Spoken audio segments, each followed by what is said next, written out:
Warning. The following program contains content about sports and the sports world. This show is an assembly of college kids who enjoy sports and like yapping about said sports. Claims and views described and promoted do not reflect those of Central Michigan University, the Central Michigan University Broadcast and Cinematic Arts Program, or Moore Hall Television. If you should have any comments, questions, or concerns, reach out to the show via email, cardguyshow@gmail.com. Please subscribe to the channel. Leave a like if you feel so inclined. Perhaps leave a comment down below. And please enjoy the following program.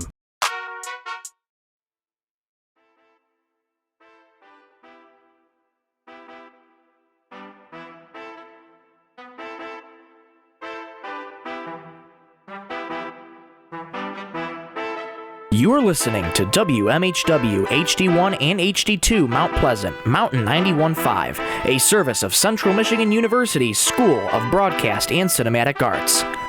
Live from the Dr. Jerry Henderson Radio Complex, it's time for Card Guys. And now, here's your host, Anthony Schulte.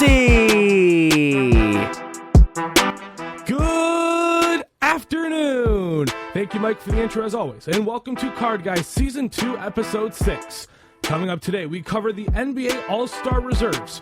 Killian Hayes wants out, and CMU men's basketball keeps on rolling. Joining me as always, my man, Ryan Donnelly. Oh, wait, they're done. Shoot. Also, right next to me, Mr. Michael Rosenkranz. What an unexpected intro from you, Ryan, but I second that emotion. But stay tuned, y'all. We're going to have a great show today. It's going to be amazing. Across the desk, joining us once again, Izaak Haffenden. The first Sunday without Lions football till September. How are we going to survive? Let's find out. Well, we are going to have Lions football in August. We do have preseason. We can't forget preseason. But I'm going to start us off today with a little tribute to Earl Cureton. Earl sadly passed away yesterday. He was supposed to be on the broadcast for radio, filling in for Rick Mahorn. And obviously, he wasn't there. And we got the news during the game that he passed away at the age of 66. Cause of death is unknown. But rest in peace, Earl the Twirl. This show's for you. And just sad news in Piston world and in the NBA world. He truly was a legend, not only for the Titans, but two NBA championships with the Sixers and the Rockets, and he was part of the tail end of that Bad Boys team. Just sad news. Yeah, Earl Cureton, man, I went to a Mercy game, and he was one of the few numbers that were up in the rafters alongside guys like Dick Vitale. Vitale? Dick Vita? Oh, God, we're doing this again? Ryan, it's early Monday, and we already have a clip from you? Come on, man. We're on a roll today, but man. And not a lot of legends for Mercy, but Earl Cureton is one of them. The Twirl, what a legend. Rest in peace. What a legend. Man, tough news out of Piston world, but we'll get to more Pistons in a minute. R.I.P. Earl the Twirl Cureton, sadly gone at the age of 66. We're going to somehow transition into NBA All-Star because the reserves were announced on Thursday. The reserves are as follow. If you're on YouTube, they're on your screen. In the West, Stephen Curry, Anthony Edwards, Kawhi Leonard, much deserving for Kawhi, Karl-Anthony Towns, known as Big Purr, Anthony Davis, Devin Booker, and Paul George for the West. In the Eastern Conference, Jalen Brunson, quick clap for Jalen Brunson. Should have been a starter, but Jalen Brunson is a reserve. Tyrese Maxey, much deserved. Donovan Mitchell, a little bit of a surprise, but I did have him in my list. Bam Adebayo, Jaylen Brown, Julius Randle. I called it, folks. I called it. Julius Randle and Paolo Banchero. Now, we predicted 8. There were 7 for each team. Now, I got them all right, other than Derek White. But I want to get you guys' reaction to these reserves. And there are a couple questionable ones. Cough, cough, Big Purr. I think the East is perfect. Outside of maybe Trae Young, he definitely, if there was an 8th spot, I guarantee you that he would have made that 8th spot. But I think the East is perfect. I was very happy that Boncaro made it. I was really happy that Brunson made it. Yeah. Although he should replace Lillard as starter. Overall, I love the East team. I really do. I'm not like all over it, but like I like it. I like that Maxey got the respect. If there is one player that I would replace Trae Young with, it might be Jaylen Brown. But other than that, the East team is perfect. I love it. The West, however, a lot of snubs. And a couple names that come to mind are De'Aaron Fox, Domantas Sabonis. Yeah, I don't like that Sabonis didn't make it. that's the one where if Karl-Anthony Towns, right, he's been great this season. Let's not get that twisted. The Timberwolves are flirting with the 1 and 2 seed with the Thunder. Karl-Anthony Towns deserves it. But Domantas Sabonis has been a different breed this season, as the kids like to say. He has been phenomenal. I think he deserves it over Karl-Anthony Towns. I think Karl-Anthony Towns only made it in because of record, because the Kings' record is not where they necessarily want it to be, especially compared to Minnesota. So I understand putting him in there because of record, and that seems to be what determines everything in the NBA now is your team record. But Sabonis definitely was a snub. Sabonis, I mean, Cat probably also made it for the fact that he did score 62 points in a game. But that was once. He lost and the coach called him a shot chucker. Yep. But Sabonis has been a double-double machine all year. Oh, yeah. On 62% field goal shoot percentage. He's been unbelievable. Well, I don't want to say like unbelievable, but he's been an all-star. He's been playing at an all-star level this year. He's been Another great. guy that I think got snubbed is Jamal Murray. I don't think he'll make an all-star team in his career because he's getting outshowed by Nikola Jokic, but And he was injured for a while. He was. But Jamal Murray definitely should have made it. I would have taken him over like Paul George maybe. I'll tell you this. Anthony Edwards deserved it. Mm-hmm. Steph Curry deserved it. Oh, yeah. Kawhi Leonard definitely deserved it. Anthony Davis. Data Davis. Yeah. When he's healthy, yeah, he's an all-star. But how do the Lakers under 500 have 2 all-stars?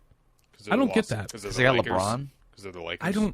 I just think, like, if there should be a rule. If you're under 500, if we want to take these team records into account so much, like when Cade Cunningham was robbed of a Rookie of the Year just because his team wasn't that good. Oh, wait, we got the first pick for a reason. We're not supposed to be good.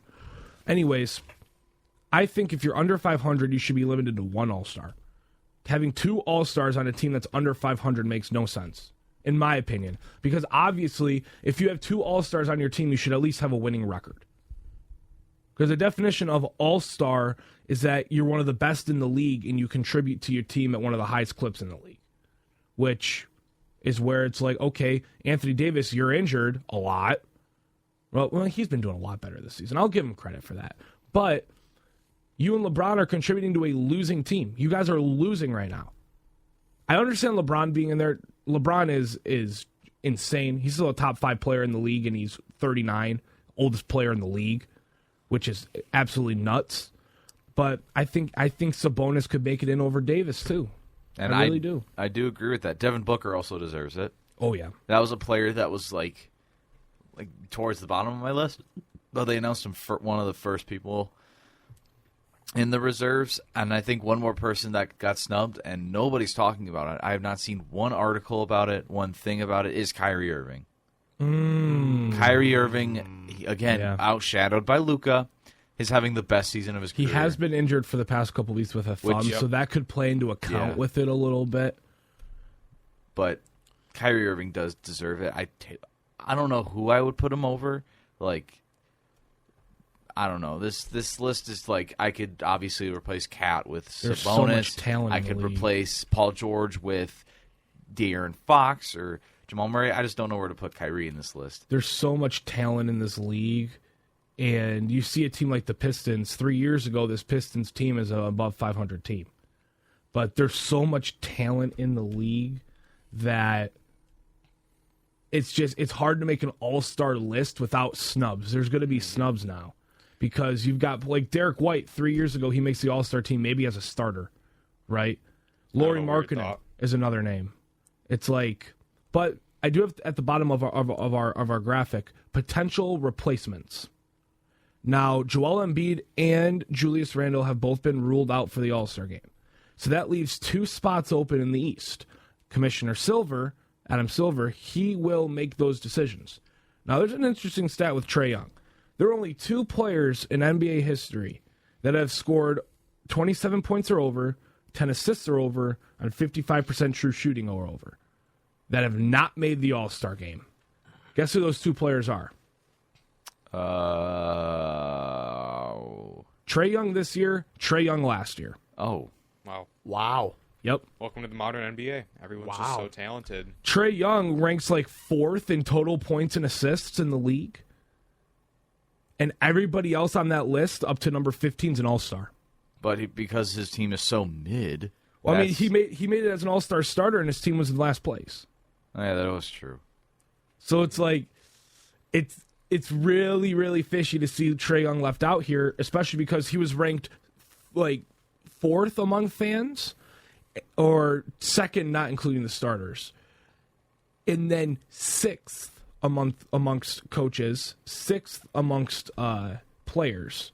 And the coaches are the ones that make this decision. I was watching a video last night on it, and a lot of coaches don't like Trae Young, especially his old coaches. And when his old coaches got fired, Nate McMillan and Lloyd Pierce, a lot of coaches were like, I don't agree with that decision. I don't agree with what's going on in Atlanta.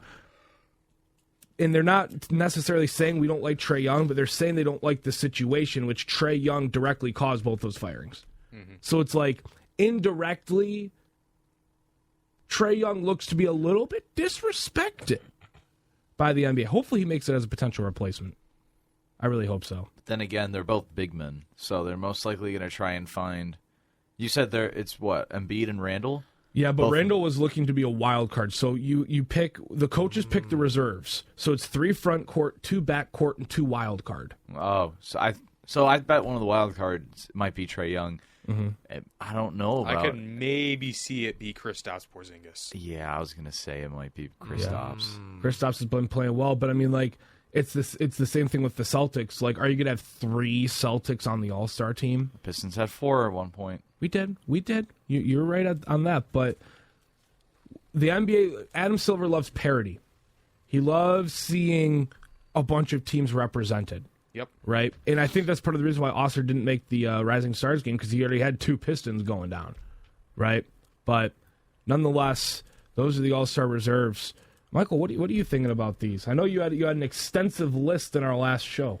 I sure did have an extensive list that took up most of everybody's time. Apologize ahead of time for that. You don't have to apologize for that. With the whole Karl-Anthony Towns thing, I definitely agree with the De'Aaron Fox and Domantas Sabonis snafu. But in trying to choose between Karl-Anthony Towns, I was also thinking Rudy Gobert. Ooh, that's sneaky. It's a close one. Sneaky. I think that was a close race. I ended up choosing Karl-Anthony Towns, and of course he's in the West. But I was kind of thinking Rudy Gobert, and just like, maybe he could be a good point of comparison.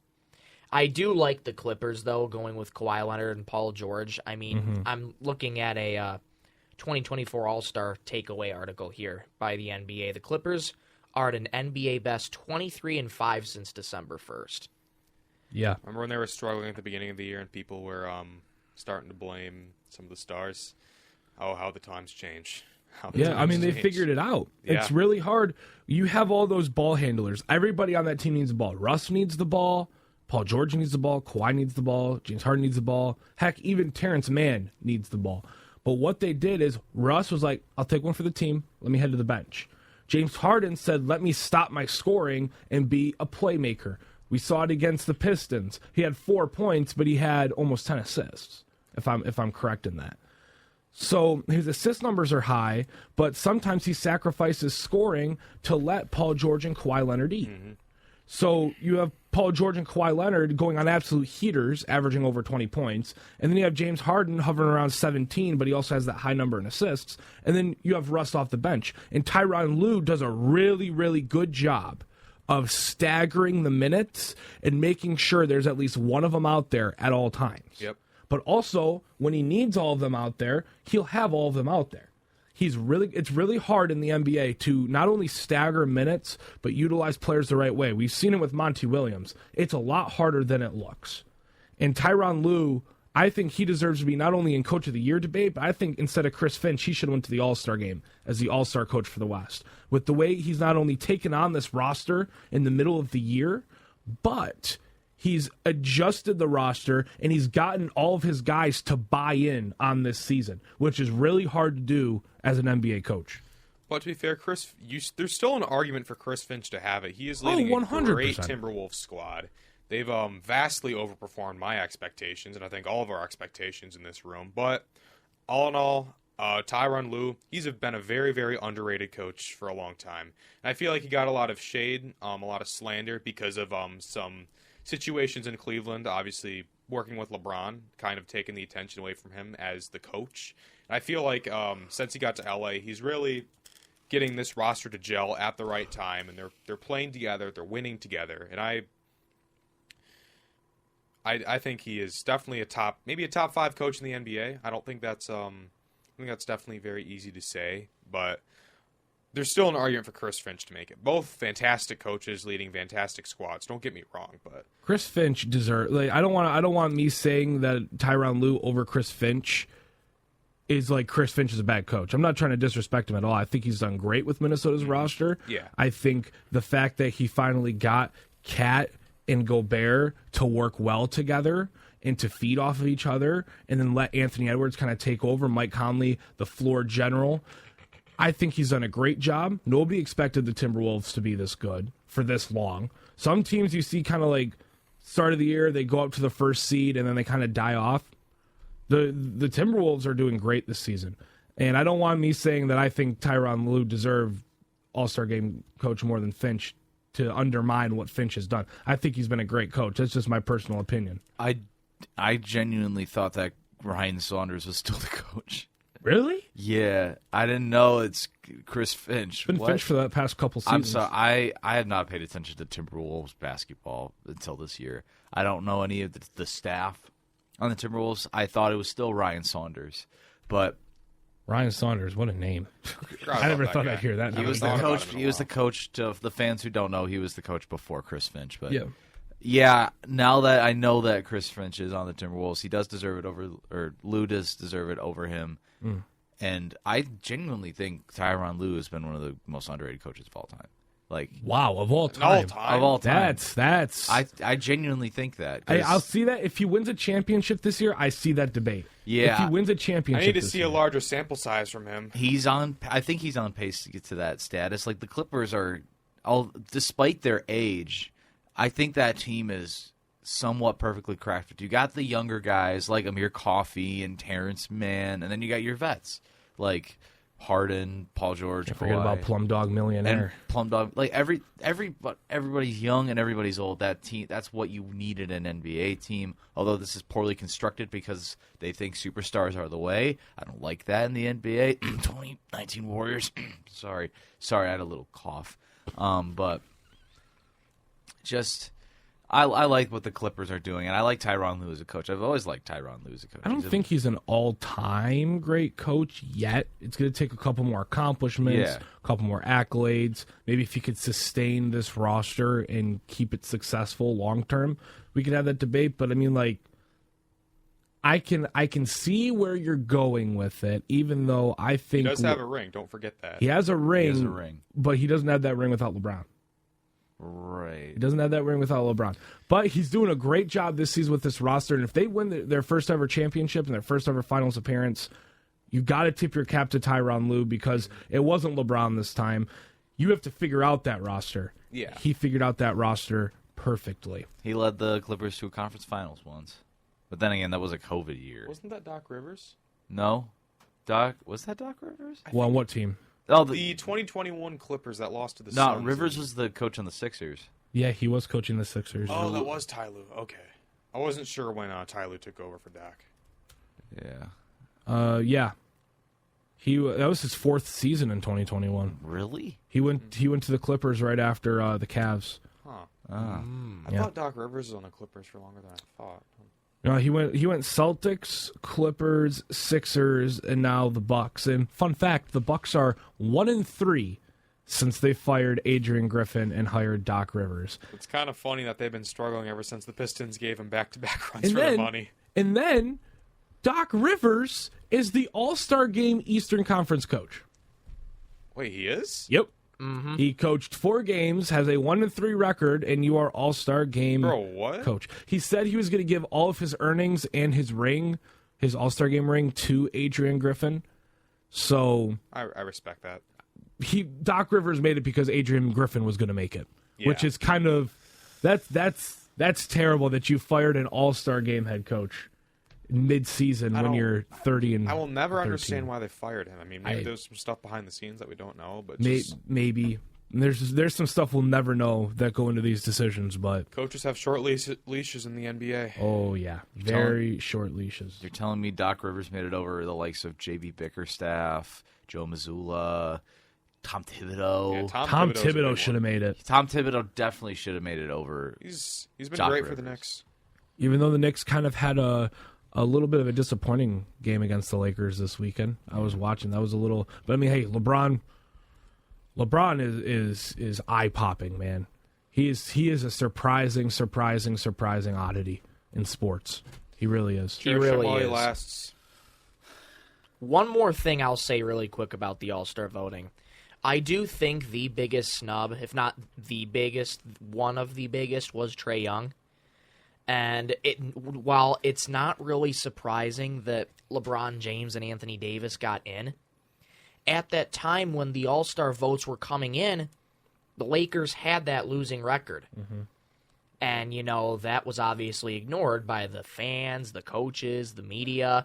And I feel like it just goes back to that simple principle of, sometimes just people can't have nice things when others vote in place for them, because I do think a lot of the supporters of Trae Young, which I think I had Trae Young on my list, he should have gotten in there. Yep. Just in my opinion, but I didn't have Trae on my list. I will not take away from LeBron James and Anthony Davis. I mean, their performances this season are absolutely remarkable. LeBron's in his 21st season at nearly 40 years old, and he's still starting as an All-Star. I mean, what a guy. Set the record for consecutive All-Star appearances. I snubbed Trae Young. I put Derek White over Trae Young. I think I had Derek White in my roster too, but I think I included Trae Young as well. I can't remember. Yeah, I think you had Trae Young over Donovan Mitchell, I want to say. I think Derek White. Oh, okay. He's just an elite, a really, really elite role player. He kind of reminds me of someone from maybe the 2015 Hawks, Damari Carroll. No, like a Kyle Jeff Korver Teague. type Jeff selection. Teague, Kyle someone Korver. who's just really, really good Jeff at the Teague role. made an All-Star game. Yeah. I mean, Same with Korver. if Hawks had 4 All-Stars. Yeah, That's four. crazy. They had what? That is crazy. Millsap, Horford, Horford, Jeff Teague, and Korver. Yep, that's Millsap right. and Horford have a dynamic duo in 2K with their Anyways. All-Star cards. Yeah, I was just going to say, I feel like the talent pool in the NBA is just so vast to the point where great players like Derek White just don't make the All-Star game. Like, you put the Celtics team in maybe 2015, 2014, Derek White, Kristaps Porzingis, JB, and JT, they're all All-Stars. Maybe even Drew. Maybe even Drew. I mean, it is possible, but it's just overall the talent pool, just for players, for coaches, it's just so large in the NBA. I mean, Mr. Silver, if you're listening, I highly recommend expansion.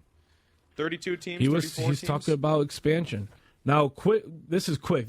Where do you want to see the NBA get expanded to? We'll dive into this on a future episode, but where are you guys thinking? I'd say just move it back to Seattle and Vancouver. Ooh, Vancouver. That's a different V team. I was going to say Seattle and Vegas. No, I don't think so. Vancouver and Louisville.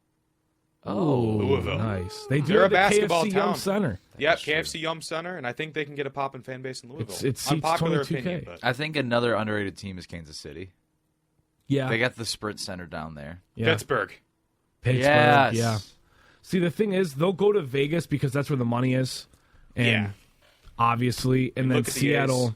Yeah, look at the A's. And then Seattle, everybody wants Seattle to have their team back. They got their team ripped away from them and moved to the rural Oklahoma City in Oklahoma. So Obviously, Seattle, Vegas, I mean, Vancouver's a good one. Pittsburgh's a great one. Even a Virginia team, maybe. Virginia doesn't have an NBA team. Those are all possible Mount Pleasant places. Mount Pleasant. The Gurk, the Broom on Barnfield hosting some NBA action. Now, that would be great. I think we can sustain it. Please. I mean, look at the Arizona Coyotes. They play their games in a college hockey arena. Why can't an NBA team play in McGurk? Fair. That's a Quote fair that. point. That's a fair point, Isaac. Yeah. Wow. All right, moving on from that, we have some Detroit Pistons news. Oh, this is the best. Killian news ever. Hayes has requested a trade. Now, his camp said that they would like to part ways, and the team agrees. That's from Amari Sankofa from the Free Press, a friend of the show. Killian Hayes requests a trade, and a lot of Pistons fans say it's about bleep time. It's about bleep time that this goes down. War is over. War is over. Killian Hayes will finally, hopefully, I mean, it's one to request a trade. Now you got to find a trade partner. Now, it was reported earlier or last week that when Monty Williams came into his rule over Pistons land, that he declined a Killian Hayes trade, saying that Killian has a lot of potential in the Motor City. And that should have been red flag number one. Actually, it would have been. I mean, he's only 22. That is true. He's only 22. He's only 22. Yeah, it's his fourth rookie season. And he's Give him making time. me age like I'm almost 29. Yeah, it's his fourth rookie season. Just give him some time, man. Come on. Yeah, Be give patient. him some time. Killian Hayes has struck 2 straight coaches' decision DNPs. Is it 3 now? It might be 3 straight coaches' decision DNPs. Killian Hayes, disappoint. I really wanted Killian Hayes to work out. I really wanted it to work out. Obviously, it didn't. Killian just... we could have had Tyrese Halliburton. We could have had Tyrese Maxey. We could have had Desmond Bain. Karl-Anthony. We could have had a lot of different players. Don't even remind me, man. Don't even Obi remind me. Toppin would have been nice. I do like myself some Obi Toppin. He's good. Just hearing all of these names again. Troy Weaver, what are we doing, buddy? What are we doing? What are we doing, bud? The fact that was his first draft pick. I filmed my Is it okay if I send you the video and you can put it in the video? I can, yes. Of me and my father's reaction to Killian Hayes getting drafted. 2020 NBA Draft. The Detroit Pistons select Killian Hayes from Lakeland, Florida. Who? I had no idea who this man was. When we drafted him, you could hear an audible. We'll play it for you, but you can see audible like, who is this guy? Who is Killian Hayes? 3 straight coaches' decision healthy scratches for Killian Hayes. I think it's funny. I think like him requesting a trade. It's like when Furkman Korkmaz requested a trade from the Sixers. It's on that same level. It's like, I want a trade. He thinks he's like the best player on his team, but he's like multiple DMPs every night, or he plays garbage time. But again, who would trade for Killian? That's the thing. Like I remember it was a trade to Dallas. I was covering the Pistons a little bit during the summer league off-season time frame, and it was a trade to the Mavericks that was in the works. And we don't know what we would have gotten back. We don't know what we'd have to give up. But all I know is that Killian Hayes was in the deal, and he was interested, Dallas was interested in Killian. Then Monty Williams comes in, declines it, says he has a lot of potential. And here we are mid-season. He's not even playing anymore because we have a healthy backcourt rotation. So it's obviously disappointing, but thank goodness it's over. Well, presumably, again, we have to find a trade partner. Now, the Spurs said they're interested, which I think... The French connection. Hey, the French connection, plus Trey Jones averages almost the same exact thing as Killian Hayes, ironically. Around almost 6 assists. He has a couple more points at 9 points per game, but he has the same splits. It's about 36% from the field and 28% from three. So Trey Jones is equally as bad because Killian Hayes is actually shooting the best 3-point percentage of his career at 28%. Still pretty bad. It's still terrible, but I mean, it's improvement if you're looking at it glass half full. Which is hard to do for Killian. It's hard to do for Killian. Yeah. But you look at Trey Jones, what are you really losing if you bring in a young Killian Hayes? You know, he's only 22. He's only in his fourth rookie season. Yep. You bring in a young Killian Hayes, match him up, new scenery. If there's any coach in the NBA that'll get something out of Killian Hayes, it's Pop. It's Coach Popovich. Greg Popovich will get the most out of Killian Hayes. And we might see him blossom. Watch him become the next Tony Parker. Oh my goodness. If he becomes if we trade him and he becomes a good player, it's 100% a in-team developmental issue that we have seen, not only development, but also drafting. It's been the curse of the Pistons at this point. Culmination of both. You've got bad drafting, and you've got bad development going into one. Sekou. Oh, bless you. Bless you. Thank you. Sekou Doumbouya. Sekou Doumbouya. We drafted him 15th overall. People thought he'd be the next Giannis. Out of the league in 2 years. I thought he would be the next Giannis. We picked Luke Kennard one pick before Donovan Mitchell. I wanted Donovan Mitchell so bad, I was crying in my living room when we picked Luke Kennard. I remember. I mean, don't disrespect Cool Hand Luke. I don't remember him. He was fun to watch for like. But I wanted Donovan Mitchell so bad, I started crying. Oh, me too. I remember that. I don't remember him crying, but I do remember when we selected Luke Kennard. I was crying. I remember when we drafted Luke man. Kennard. I remember I was in the With in no the disrespect Sonic. to Luke Kennard. I was in the Sonic drive-through line, and I got my phone on my I got a notification on my phone, and I was like, "Dad, who's Luke Kennard?" And then I looked up his stats, and I found out he averaged 40 points in high school, and he was a good shooter. And I was like, "But Donovan Mitchell." Donovan Mitchell's right there, and Right obviously there. And guess what he turned into? Donovan Mitchell. Donovan Mitchell just dropped 40 on us in a win. And he went off for like 13 straight points against us or something like that. But Killian Hayes, he wants out. His party wants out. They want to change in scenery, and the Pistons are like, you know what? We'll chalk this up as an L. We messed up on this. Before we move on, there's one thing that I like to do with rookies. I do the 5-year rule. And if they underperform in 5 years, this goes through any sport, not just basketball. I did this with Drew Lock in the NFL, and obviously look at where he is. If they don't perform well to their standards in 5 years, then I consider them a bust. Killian Hayes is on year 4. I already call him a bust. He's horrible. Especially in comparison to Tyrese Maxey and Tyrese Halliburton, who are both All-Stars. Yeah. Bust. Yeah. And I will say this. I already sent you this yesterday, but to the woman who flew in from Berlin to watch Killian Hayes, I hope you're doing okay, and wherever Killian lands up, get your jersey accordingly. Like, again, this is another general check-in. I hope you're doing okay after hearing the Killian Hayes He might be news. going to Berlin.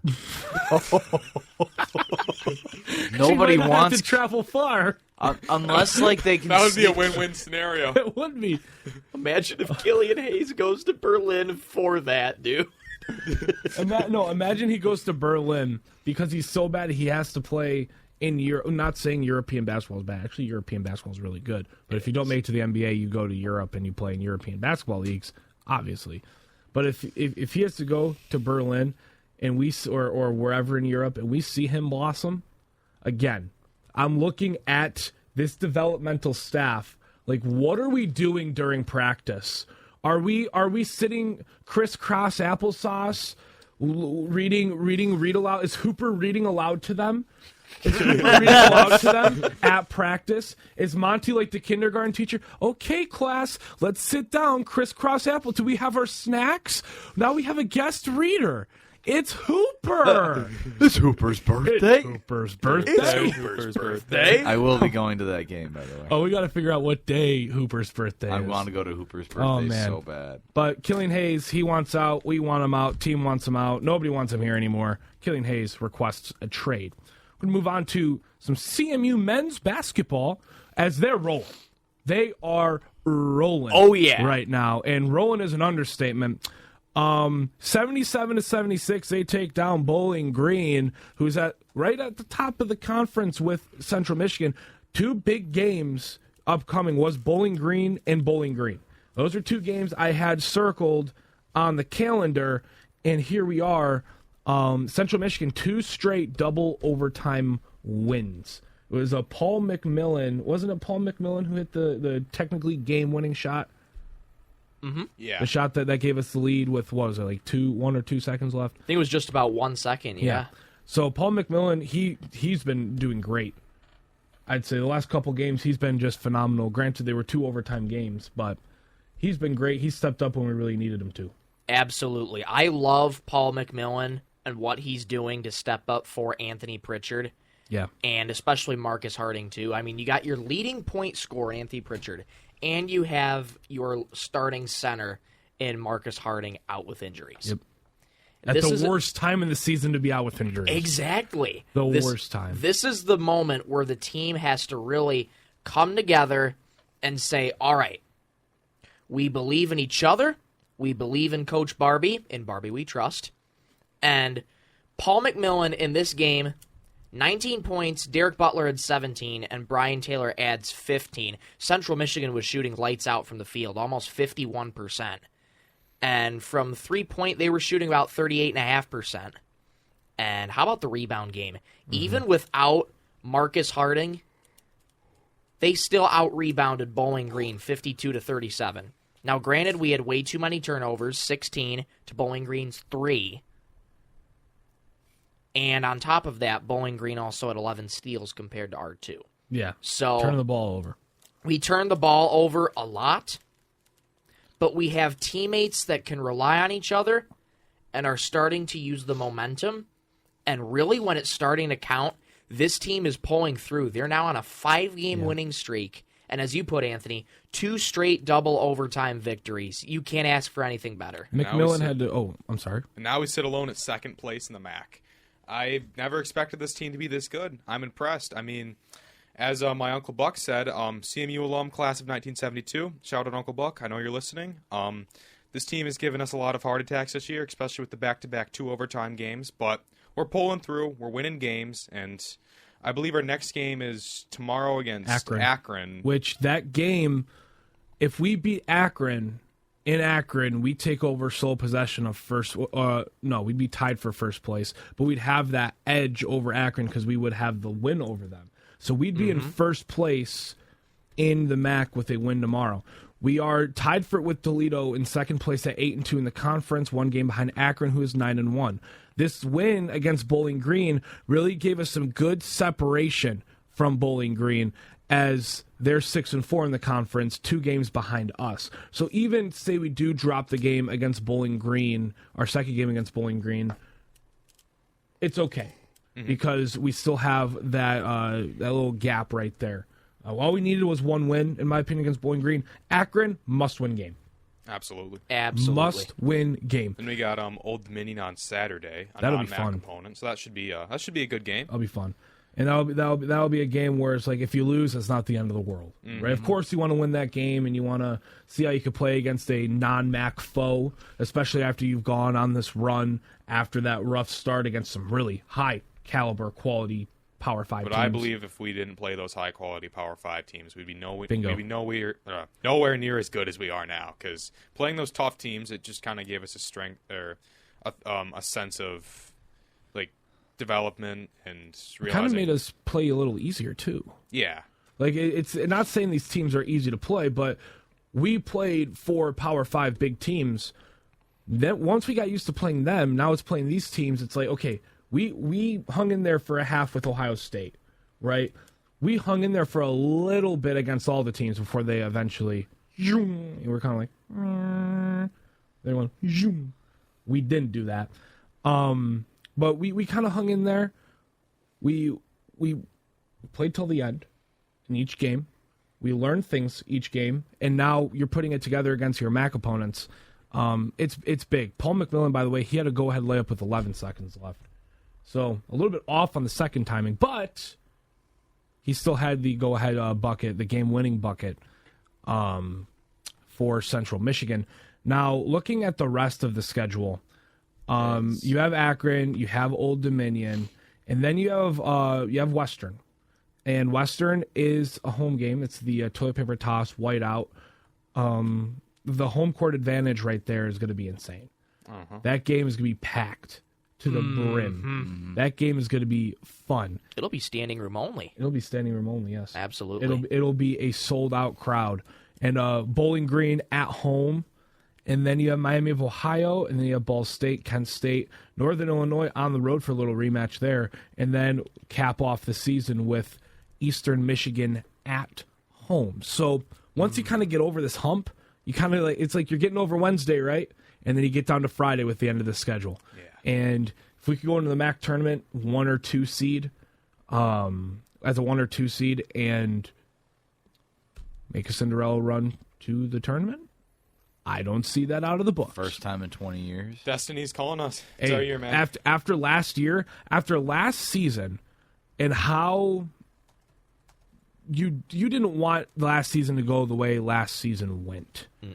And the way you turn it around, now granted we have almost an entirely new roster, but to be able to turn it around the way that this team has turned it around and kind of be like, you know what, last season it wasn't us, it was in our past. And granted, none of them were even on that team, really. But this last season was in our history. It's in our past. We're a brand new team now, brand new identity. We are not that team that only won a couple games last year. We are a much better and different team. Nobody expected this, and here we are. Kind of shows how the transfer portal can work in a good way. Because we get all these transfers, we get a couple freshmen in, and look where it is. Anthony Pritchard's a big part of that transfer portal. I dapped him up at Leadership Safari. Oh, really? Good dude. Really? Anthony Pritchard, yeah. That's a cool story. Yeah. Oh, that's a great story. Why'd you say it like that? Ryan, menacing. Ryan knows what I'm talking about. I know what he's talking about. Ryan knows what I'm talking about. Without context. Now that's a great story.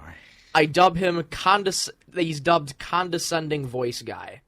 On 97. On 97 okay. won the ticket. Shout out All them. right. But Akron, no doubt is a must-win game.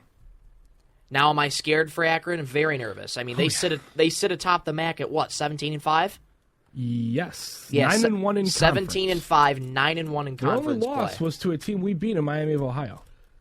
And I will say this. If Miami of Ohio can beat Akron, we can absolutely beat Akron. Yes. We can beat any team in this conference. We can beat any team. It's just, are we going to show up? Are we going to be healthy? I haven't looked at any injury reports, but is Pritchard going to play? Probably not. He's got a bad shoulder. Is Harding going to play? We need that big fella down low, right? So it's not only that, but are we going to be a little bit more healthy than we were for the past couple games? I mean, we beat Bowling Green without the two, which that's a big testament. And I think this team can beat anybody, regardless of the situation. Even Old Dominion? I said even Old Dominion? Yeah, I think so. That's fair. I think we can beat Old Dominion. Just because they're not a MAC opponent doesn't mean we can't beat them. The thing is, I think the only thing to our disadvantage is we do have 3 Holden games left. Yeah. Compared I think it's to 4. I think it's 4 home games. 4? West. Oh yeah, there's 4. Never Yep, mind. There's 4 left. Eastern Compared to the Western. 5 Yeah. away games that we have left, which it's going to be tough having that home, especially having the Barn on Bruin Field. It's a very tough place to play. I think it's the toughest in the MAC because fans. It's the toughest place in college basketball. What are you talking about? Hey, we're not giving out haircuts though, like at Oakland. Nah, Maybe we should. Maybe adapt and overcome. I think we should.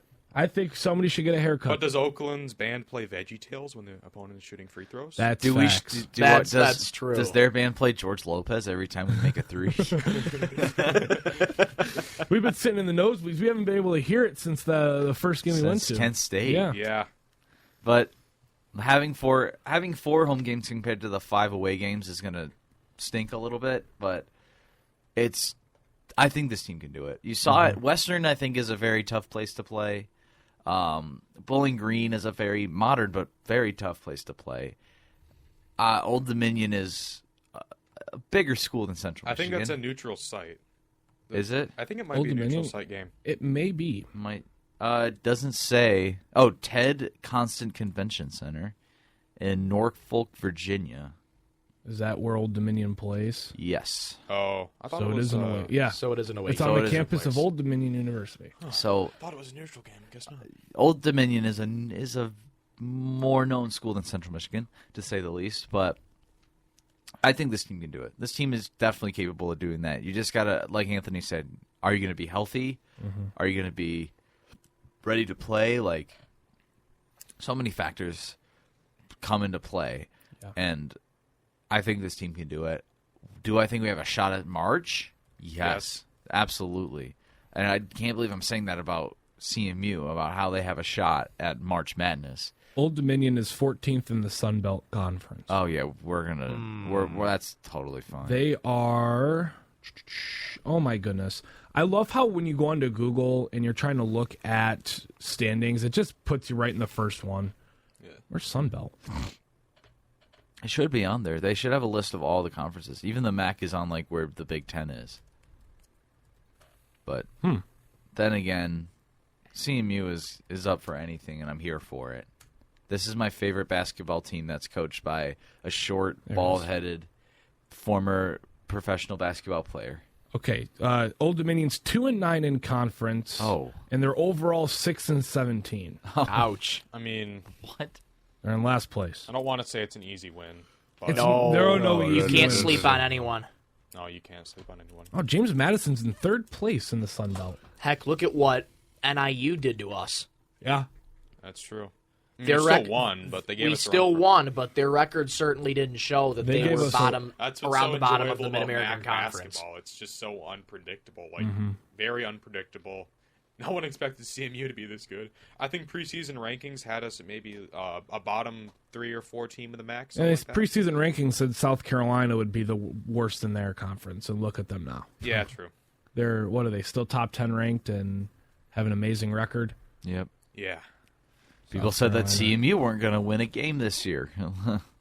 Well, I don't think anybody said that. No, they're second in the Southeastern. Or the Southern. Southeastern. The SEC? They are 19-3, and they are 7-2 in conference. Alabama leads the SEC. Alabama. Alabama at the top of the SEC. Alabama's the next big basketball school. And They just produced Brandon Miller. And so I he's a hate, heck and I of a do baller. hate to say that because now that they're not going to be as good in football anymore, they still got basketball. Yeah. I do want to bring up, if you remember in the last show, we had a little bit of technical difficulties with our makeshift tripod. As Ryan described to you folks, Which is a coat hanger. it was an old wooden coat hanger, which is not level. It's wobbly, with Michael's phone on it, held up by Scotch tape. I'm going to put it in frame. This Ryan's about to bring out the coat hanger that we use. It's still in studio. Do not knock the camera. There it is. All right. All right, Isaac. There it is. He's bringing it back. Here it is. Folks, that's it right there. Right there. It's right here. There it is. That's the old tripod stuck up with Scotch tape, which is still on the table. We invested into the show, and we got a new tripod. So that's what Michael's phone's on right now. We got a new tripod, folks. So hopefully no more instances of a hang in there baby card over the show because we have a long break in me trying to fix a camera with Scotch tape on an old wooden coat rack. It had a good run. It had a good run. It did have a good Had run. a good run. Was It's it in the legendary Card Guys Insanity lore. run? Moment of silence. Play ball. There we go. All right. So that's all we have for today's show. Thanks for tuning in. Hey, Card Guys, Season 2, Episode 6 on 91.5 The Mountain, YouTube, and wherever you get your podcasts. Tune in Wednesday. We're going to preview the big game, the Super Bowl. It'll be our last show before the Super Bowl, so it'll be a fun one. Make sure to tune in on Wednesday. For my good buddies, Ryan Donnelly, Michael Rosenkranz, and Izaak Haffenden, I'm Anthony Schulte saying so long, everybody. Killian Hayes. Killian Hayes. Love you, Mom and Dad.